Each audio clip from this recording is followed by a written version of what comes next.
So I've been at the bench for over 40 years, and particularly this bench here.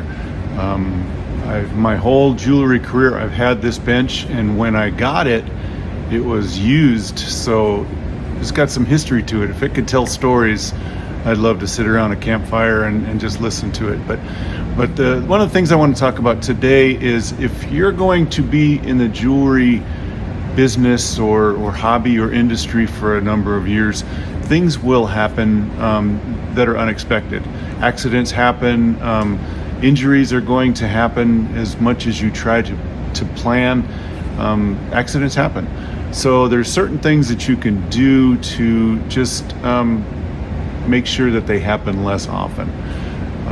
One of the things that I talk about to people who are going to be in the jewelry a long time is your body. It takes a toll on your body.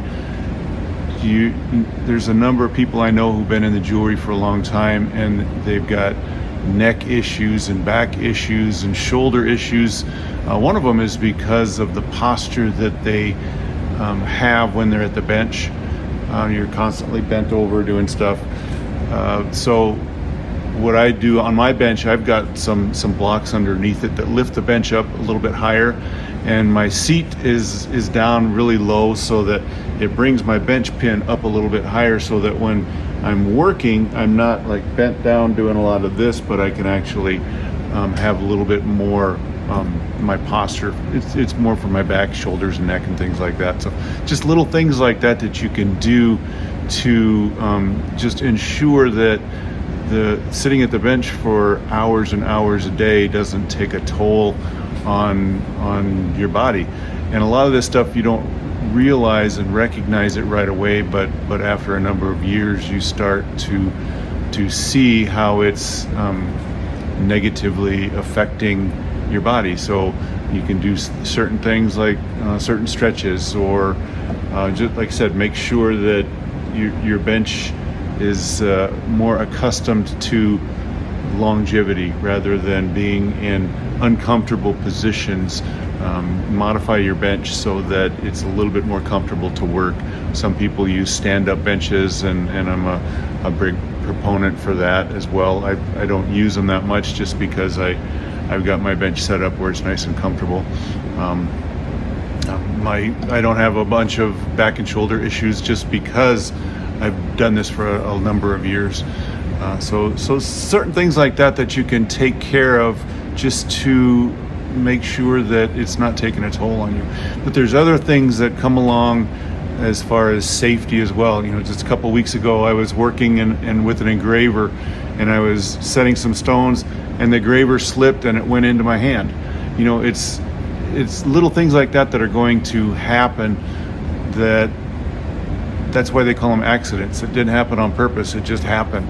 And over the time, saw blades are going to break, and you're going to put the end of a saw blade into your hand or something like that. So there's things that you try to avoid, but you are just going to happen. But there's other things that you have to be conscious about, and if you take certain precautions, you can avoid a lot of injuries and things. So I've got a video that I'm going to show that I made a number of years ago, just covering some of those things that you can look out for and prepare for, so that injuries don't happen, or so that protect your eyes, protect your lungs, and protect your fingers and things like that. So I'm going to go to that video, and then we'll wrap up. Now let's talk some procedures and some safety. Now, the first thing is, whenever I'm working at the bench, the polishing machine, anything, I've always got magnification, just because I like to make sure that I can see all the detail, all of the defects, everything that's going on. So I would suggest getting used to working with magnification. These things come in a variety of strengths. The one that I use is a number 7. It's pretty powerful. I like to see everything that's going on. When it comes to seeing, again, safety. Safety glasses. When I'm working, I usually have my glasses on and my visors over, and that kind of protects anything from hitting my eyes. But I've also got safety glasses, and I wear those quite a bit. And actually, these safety glasses, they're bifocals, so there's actually magnification in there, because that's what my glasses are, is they help me to see things close up. So get used to protecting your eyes, because you've only got one set, and if something happens to them, they're hard to replace. So protection, always wear eye protection. Make sure that your eyes are protected from flying stuff, from hot things. Just accidents happen, and I'd hate for anybody to have an accident. So safety first. Also, your lungs. When you're at the bench grinding or polishing or anything, if you don't have good filtration, even if you do have good filtration, still get in the habit of wearing some good. I mean, these are just standard. They make them with more protection. The things like this you really can't overprotect. So at least protect your lungs from dust and debris and things like that, because they work well. They keep the metal, the rubber, the silicone, the polishing compounds and stuff out of your respiratory system. So get in the habit of using these things as well. Now, when you're working with especially silver transfers heat very quickly. So when you're taking a piece and you're polishing it on a polishing machine, if you're working on silver, say like a ring, and you're working on the inside, well, you're sitting there polishing the inside, that thing is going to get hot real quick. So there's a few things that you can use on your fingers to protect them from the heat. One of them is called finger guard tape. They also call it gator tape. You just take this stuff and you wrap it around your fingers, and you kind of put a few layers on there just so that it protects your fingers, and it's kind of sticky, so it's kind of self-adhesive, so you can actually sit there and protect your fingers this way. Put them on this finger, your thumb. That'll help protect from the heat, and also keep your fingers cleaner. So whenever you're polishing or grinding, these things work great, and they're not very expensive. You can also use like rubber fingertips as well. Whenever I'm doing grinding or anything on small pieces, I'll pull these out and I'll use them. You can grab the pieces, they're good, and they hold on, and you can get in there and polish or grind with these. I also will use leather.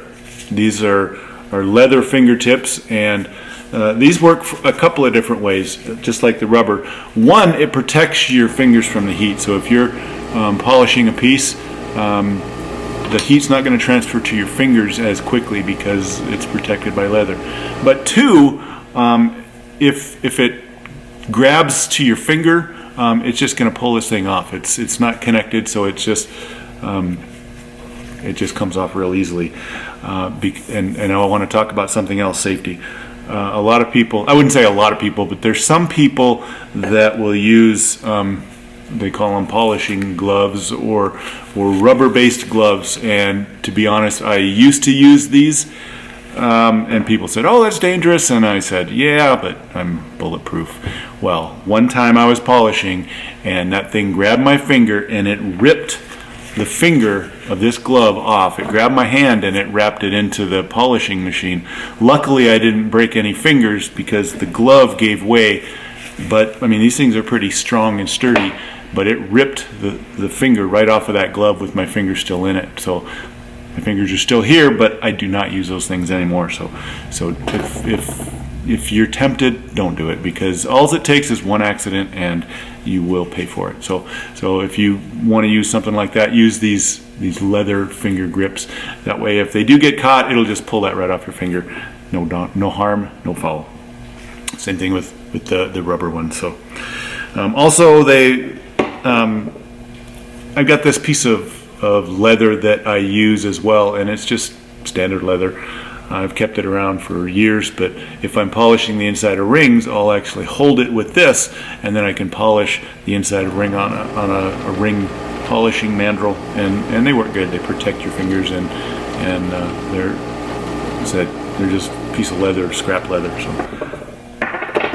They also make these things here which hold on to rings like this. It's just a wooden, it's on a little spring-loaded swivel here, and you can actually hold your rings this way and then you can polish them that way. So here's another option to keep your fingers nice and not so that they don't get warm and dirty or whatever. So, and they work good. So also, if you're polishing small pieces, what I like to do is take a small pin vise and I'll take a paper clip, and I'll just take these paper clips, and all I'm doing is cutting off a small section there. So it's just like a little hook, and I'll load that into my pin vise. You can see that there. And what I'll do is on the small pieces, pendants and earrings, I'll actually take this little hook and I'll run it through the end so that it just kind of dangles there, and I'll put my finger over the end. So now when I'm polishing it, I don't have to hold on to the piece as it's getting hot. I can hold on to the pin vise, and it polishes really well, and it gives a little bit more room, and you don't have to hurt your fingers, and they work really well. So again, just a regular pin vise, you can get them just about anywhere for a couple dollars, and a paper clip, you can get them for free usually. So there's just some procedures and some safety things that I wanted to go over with you. Again, protect your eyes, protect your lungs, and have fun. So again, there's certain precautions that you can take just to ensure that you're being as safe as you can, protecting things that are important, like your eyes.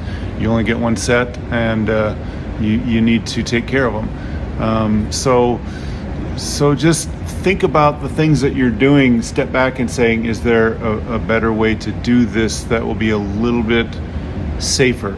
I know a lot of the things that I do safety-wise, I do because of an injury that happened or a cut or something like that. So it's precautions that you can take just to make sure that you are being as safe as possible. So I threw a few ideas at you, but I'm sure that if you've been at the bench for any length, injuries are going to happen. You've cut yourself, you've hit yourself with a hammer, or you stabbed yourself with a sharp tool. I used to be in a habit of, when I'm working and I drop something, I close my legs together to catch it.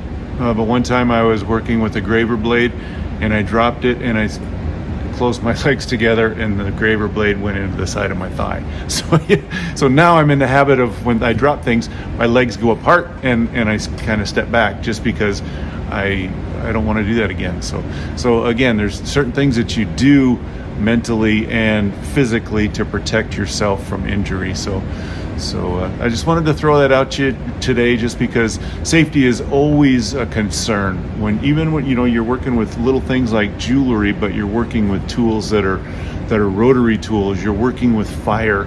You're working with things that are sharp, and things happen. So I just wanted to throw that at you. Thanks again for stopping by. Leaving a comment of some of the things that maybe you've learned through experience on what not to do. Maybe some injury that you've had, so that maybe you can share with others, so that others can say, oh, there's a great idea. So I'd love to hear it. Leave it in the comments, and as always, subscribe to the channel so that when I come out with new content, you are aware of it. And also go over to the Patreon page and check it out. We got some fun things going on over there. So again, thanks. This is Doug with the Jewelry Monk Studio, and we'll see you next time.